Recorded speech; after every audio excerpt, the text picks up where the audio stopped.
Dobels novadā bezdarba līmenis jau ir pārsniedzis 20%. Tomēr arī tur tiek meklētas iespējas nodarbināt cilvēkus ar īpašām vajadzībām. Lai gan subsidētās nodarbinātības aktīvie pasākumi nav vienīgā iespēja, kuros var iesaistīties cilvēki ar invaliditāti. Mums uz šobrīd Dobelē tātad ir 4 tādi bezdarbnieki invalīdi, kuri ir iesaistīti šajā projektā pasākums noteiktām personu grupām. Man gribas domāt, ka tie ir tie darba devēji, kuri ir vairāk vai mazāk ar šīm sociālajām problēmām saistīta organizācija. 4 nodarbinātie tomēr nav daudz, ja ņem vērā, ka Dobele nav mazs novads. Un ar šādu bezdarba līmeni cilvēki ar īpašām vajadzībām nenoliedzami ietilpst riska grupā. Cilvēks ir vairāk tomēr tendēts uz to, ka nepopularizēt šo savu saslimšanu un tā, bet, protams, zinot, ka mums tādi cilvēki ir un ka viņi varbūt šo savu sāpi nav pateikuši mums, tad mums, protams, ir arī šie projekti, kuros ir šīs mērķu grupas, un tad līdz ar to mēs arī attiecīgi, protams, šo projektu realizējot, mēs attiecīgi atkal mēģinām cilvēkus iedrošināt uz to. Viens no projektiem ir kompleksie atbalsta pasākumi, kurā tiek iesaistīti ne tikai cilvēki ar invaliditāti, bet arī ilgstošie bezdarbnieki. Personas, kas cīnās ar atkarībām vai atgriežas sabiedrībā pēc ieslodzījuma. Tomēr atrodas darba devēji, kas uzņemas atbildību par invalīdu nodarbinātību. Viens no piemēriem Dobeles novadā ir rehabilitācijas centrs Tērvete. Tas atrodas Dabas ainavu parka teritorijā.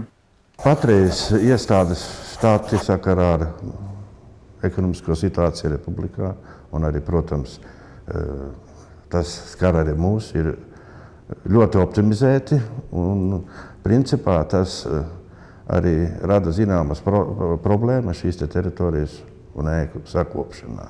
Rehabilitācijas centra vadība radusi iespēju nodrošināt darbu Mārītei Kalpiņai. Subsidētajā darba vietā viņa sākusi strādāt šoruden, bet jau agrāk bijusi šī centra darbiniece. Daru visādu darbu, ko liek. Gan iekšā, gan ārā. Virtuvē palīdzu strādāt, tad atnāk šitien palīdzu, lapas grābt. 19 gadu vecumā viņu Tērvetē pieņēma par virtuves strādnieci. Vēlāk sākās veselības problēmas un darbu nācās pamest. Pēc ārstēšanās perioda Mārīte iesaistījās algoto darbu programmā, bet tikai 3 mēnešu garumā. Radās šī iespēja iesaistīt viņu invalīdu programmā, ko mums piedāvāja Nodarbinātības valsts aģentūra, un mēs labprāt šo iespēju izmantojam. Šobrīd lapu vākšanas sezonā darba te netrūkst. Mārīte smaida un stāsta, ka nav jau vienai ar visu jātiek galā. Strādā visi kopīgi. Viņa dzīvo tepat netālu, tādēļ ierašanās darbā 8 no rīta grūtības nerada. Te jau 10 minūtes esot no mājām jānāk, toties pēcpusdienās ir vairāk brīva laika. Darba devējiem tas ir ļoti izdevīgs darba spēks, un šajā brīdī apmierināts var justies arī darbinieks. Bet cik liels ir bezdarbnieka ieguvums perspektīvā? Man ir grūti teikt, kāda tā būs, bet mēs vienmēr optimistiski skatāmies uz priekšu un ceram, ka uzlabosies tā situācija.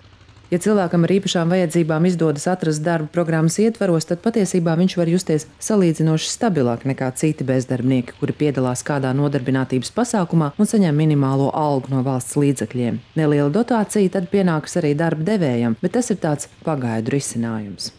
Īslaicīgi viņa nodarbinātiem, izņemot šo invalīdu programmu, kas ir pēc laika apjoma ilgāka, tāda konkrēti Mārītei Kalpiņai tā līdz nākošā gada augusta mēnesim. Bet algotie pagaidu darbi, tas ir 2 mēneši, 3 augstākais.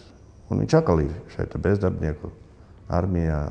Ilze Indrikova atzīst, ka Nodarbinātības valsts aģentūrai bieži pārmet, ka pārāk daudz naudas tiek tērēts nodarbinātības un apmācības pasākumiem, bet reālais rezultāts nav redzams. Man gribas domāt, ka šī brīdī tās ir lietas, kas varbūt cilvēka pašapziņu mazliet paceļ, kas viņa pašvērtējumu mazliet nostabilizē ar domu, ka varbūt es tagad, teiksim, pēc gadiem 2, 3 dišķibele beigsies, varbūt, un tad mums būs izglītoti, apmācīti, komunicēt spējīgi cilvēki.